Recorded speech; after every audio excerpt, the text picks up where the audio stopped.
Mais um fenômeno da década de 90 dentro do bodybuilding. Vamos conhecer a história, o treino e até o triste final do monstro, Mike Matarazzo.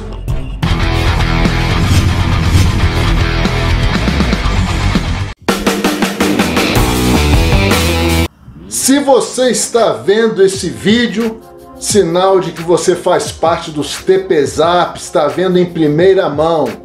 E se você está vendo na área aberta do canal, é porque já tem algum tempo que esse vídeo foi publicado exclusivamente nos nossos grupos. Matarazzo, esse mito, essa fera, costumava competir pesando entre 115 e 120 quilos. Peso de competição sobre os palcos, com 1,78 m de altura. Nasceu uma família de gente que trabalhava muito, ralava demais em Boston, Massachusetts. Começou a trabalhar após a sua graduação na high school como caminhoneiro, motorista de caminhão. Meio perdido, não sabia o que fazer, não tinha um caminho profissional e foi seguindo desse jeito. A família toda de gente que ralava demais, mas ele tinha dentro dele uma veia de esportista. O pai dele tinha sido boxeador amador e ele também, inspirado como muitos da nossa geração pelos filmes do Stallone, tinha aquela coisa de se tornar lutador de boxe. Então, nas horas vagas, quando dava, ele treinava boxe e com apenas 24 anos, em 1985, ele faturou a Golden Gloves, campeonato muito tradicional nos Estados Unidos entre os amadores. Fez isso continuando trabalhando paralelamente como motorista de caminhão. Mas era um cara meio pesado, categoria meio pesado. E como todo boxeador, queria ser peso pesado. É a categoria que tem mais brilho, traz mais dinheiro, mais retorno. E o que é que ele faz? O que é que eu vou fazer para me tornar um peso pesado de qualidade? Musculação. Ele a princípio não tinha muita vontade de carregar peso, não. É importante dizer para vocês, década de 80, nós todos que treinávamos, seja o pessoal que carregava peso, seja o pessoal que fazia uma luta, não é como é hoje para vocês agora não. Tinha uma carga de preconceito muito grande em cima da gente. Não era bem visto. Não era todo mundo que ia para uma academia ser marombeiro, virar lutador e que a família apoiava, que os amigos achavam legal. Era uma coisa meio... Você tinha que começar meio escondido de todo mundo. Não é como é hoje para vocês. E até por isso que às vezes eu pareço meio irritado, meio chateado quando eu vejo aí umas assumidades do YouTube trazendo de volta esses personagens, né? Gente que não sabe falar, que é tosco, que fala um português todo errado, xinga todo mundo, como se isso fosse uma coisa bonita. Me irrita porque a minha geração lutou contra esse estereótipo do cara grande burro, o cara grande ignorante, o cara grande mal educado. E de repente vem o YouTube e vem toda uma geração trazendo exatamente esse perfil novamente. Mas novos tempos, novos mundos, paciência. Mas Matarazzo resolveu aderir à musculação para se tornar um peso pesado no boxe. E o que aconteceu com ele? Como aconteceu com vários que vocês já me viram comentar aqui nos vídeos. Começou a treinar. Em coisa de 6 meses, ele já era o maior da academia. Já era maior e mais seco que muitos dos seus colegas. Logo ouviu os conselhos que os outros ouviam nos vídeos anteriores que eu citei para vocês. Meu irmão, que boxe, cara? Esquece o boxe. Você nasceu para ser bodybuilder. E com apenas 2 anos de treino, aos 26 anos de idade, ele entra no campeonato organizado pela Gold's Gym, lendária Gold's Gym. A Gold's, nessa época, patrocinava campeonatos por todos os Estados Unidos. E ele entra num campeonato desse da Gold's que estava acontecendo em Massachusetts, já com mais de 100 quilos. Atropela os seus adversários. Gente com 5, 6, 10 anos de treino não teve a menor chance. O garotão esmaga a concorrência. E aí ele realmente passa a acreditar. Nasci para ser culturista, para ser um bodybuilder. E toma a decisão. Raspa as economias que ele tem, a família ajuda um pouco e ele se muda para a Califórnia. Venice, Califórnia, o berço do bodybuilding naquela época. Sonho de todo culturista. Morar na Califórnia, em Venice, poder treinar numa Gold's, no World Gym, conviver com as lendas. É exatamente o que o Mike faz. E ele é bem aceito. Garotão, já chegou grande, com um título de overall absoluto debaixo do braço. O pessoal aceita bem o cara, começa a trocar ideia, e ele passa a ser orientado por simplesmente Flex Wheeler e Shawn Ray. Não era pouca coisa não. No ano de 1991, vendo seus amigos, as lendas, que estavam ali lado a lado, dando dicas para ele se inscrever em um campeonato da NPC que valia um único Procard, porque naquela época old school, tem gente hoje que gosta de falar, o pessoal old school hoje não teria chance e tal. A verdade é que para você ter um Procard naqueles tempos, você tinha que ser muito bom, porque era um Procard num campeonato. Agora sente os caras que iam participar desse campeonato NPC, só alguns nomes: Ronnie Coleman, Flex Wheeler, Chris Cormier, Shawn Ray. E quem é que resolve encarar os caras, os seus ídolos? Mike Matarazzo. E o que acontece?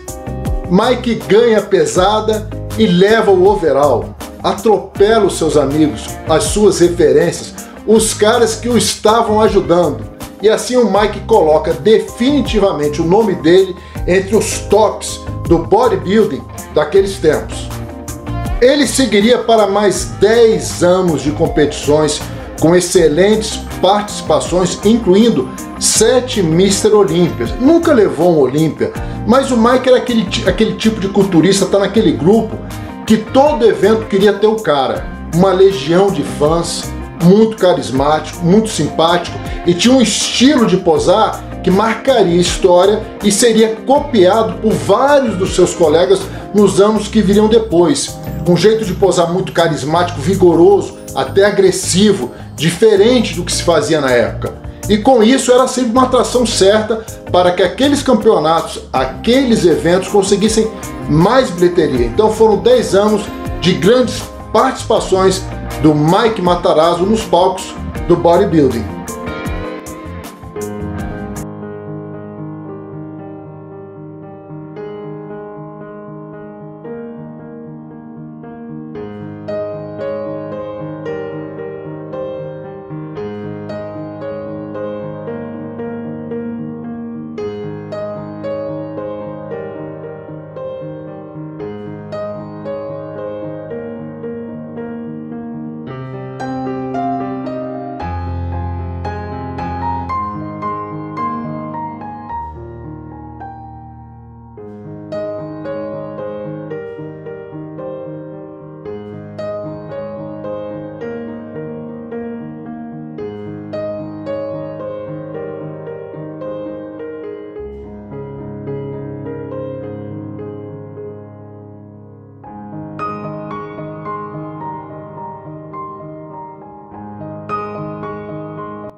No ano de 2001, com apenas 36 anos de idade, Mike é forçado a se aposentar.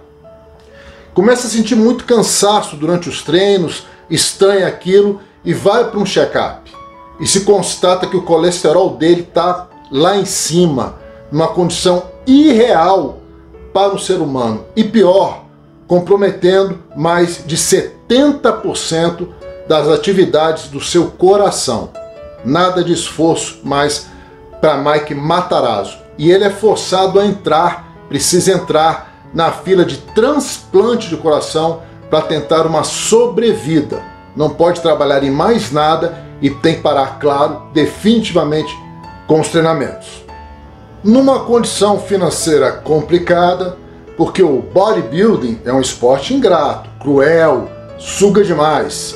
Mike não tinha dinheiro para manter um tratamento como devia, e os seus fãs, os leitores das revistas de bodybuilding da época, criam campanhas de arrecadação.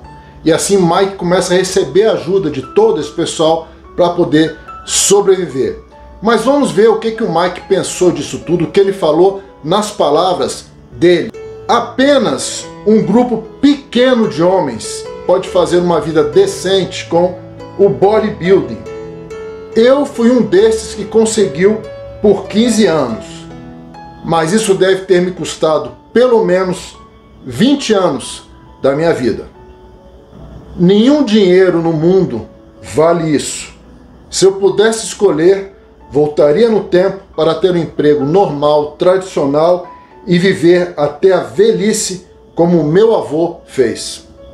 E após uma série de ataques cardíacos, em 14 de novembro de 2014, Mike faleceu ainda enquanto estava na espera de um transplante de coração. Tenho certeza que vocês aí desse lado, eu desse lado, todo aficionado pelo bodybuilding, quando recebe esse tipo de informação, logo culpa o uso do anabolizante. Pode até ser. E no momento, na época que eu conheci essa história, foi a primeira coisa que eu pensei. O próprio Mike Matarazzo falava que o problema dele estava relacionado ao uso dos esteroides, porque na família dele não existia nenhum quadro de problemas cardíacos entre seus parentes. Só que tem um negócio que foi aparecer muito depois, numa entrevista, que foi uma das últimas entrevistas que ele ainda deu em vida, que foi publicada muito depois pela Muscular Development, e ele solta um aspecto da dieta dele que infelizmente parece que as pessoas não prestaram muita atenção, porque sempre essa coisa, essa preocupação com esse tema polêmico do anabolizante. O que ele falou que ele comeu o tempo todo nos seus 10 anos de competição? Primeiro, Mike nunca teve um coach, um preparador, um nutricionista. Ele se virava por conta própria da dieta e admitia que nunca foi um seguidor de uma dieta com 100% de dedicação. Mas o que não faltava nunca? Que tipo de alimento ele não abria mão durante esses 10 anos? Carne vermelha. Ah, Fred, mas carne vermelha não é isso tudo que falam? Concordo. Mas sabem quantos quilos de carne vermelha ou quantas libras de carne vermelha Mike comia diariamente por 10 anos? 7 libras. Isso dá mais ou menos entre 3 e 4 quilos de carne vermelha por dia durante 10 anos. Não tem coração que aguente, não tem colesterol que não pipoque. Não quero aqui defender o uso de anabolizante, mas culpar o anabolizante com esse tipo de dieta também eu acho meio complicado. Mas vamos falar de coisa boa agora, aproveitar a experiência do Mike, ver como era a sua divisão de treino, principalmente como ele treinava seus pontos fortes, lendários, panturrilhas, bíceps, tríceps, os braços. Divisão de treino, segunda-feira, cardio em jejum pela manhã, à tarde, peito e tríceps. Terça-feira, treino à tarde, costas e bíceps. Quarta-feira, cardio em jejum pela manhã, à tarde, cardio mais uma vez e panturrilhas após o cardio. Quinta-feira, treino de ombros e braços à tarde. Sexta-feira, cardio em jejum pela manhã e pernas completas à tarde. Sábado e domingo, descanso. Rotina de bíceps do treino da terça-feira. Primeiro exercício, rosca Scott com barra W, 4 séries, 12 a 10 repetições. Segundo exercício, rosca alternada com halteres sentado, 4 séries, 12 a 10 repetições. Rosca concentrada, halteres, 4 séries, 12 a 10 repetições. Rosca Scott, mais unilateral com halteres, 4 séries, 12 a 10 repetições. Finalizava com rosca Scott, mas utilizando a barra W com pegada invertida, 4 séries, 12 a 10 repetições. Sempre fazia a pirâmide, a progressão de carga, descansava 40 segundos entre as séries e 60 segundos entre os exercícios. Rotina de bíceps da quinta-feira. Primeiro exercício, rosca alternada com halteres em pé, 4 séries, 12 a 10 repetições. Rosca Scott unilateral com halteres, 4 séries, 12 a 10 repetições. Rosca direta com barra W, 4 séries, 12 a 10 repetições. E rosca unilateral no cabo ou polia, 4 séries, 12 a 10 repetições. Sempre em pirâmide, 40 segundos de intervalo entre as séries, 60 segundos entre os exercícios. Rotina de panturrilhas, quarta e sexta-feira. Flexão plantar em pé, 4 séries de 15 a 12 repetições. Depois flexão plantar, sentado, 4 séries, 15 a 12 repetições. Sempre em pirâmide, fazendo pico de contração com 3 a 4 segundos na fase isométrica, isometria, de cada repetição. 40 segundos de intervalo entre as séries, 60 segundos entre os exercícios.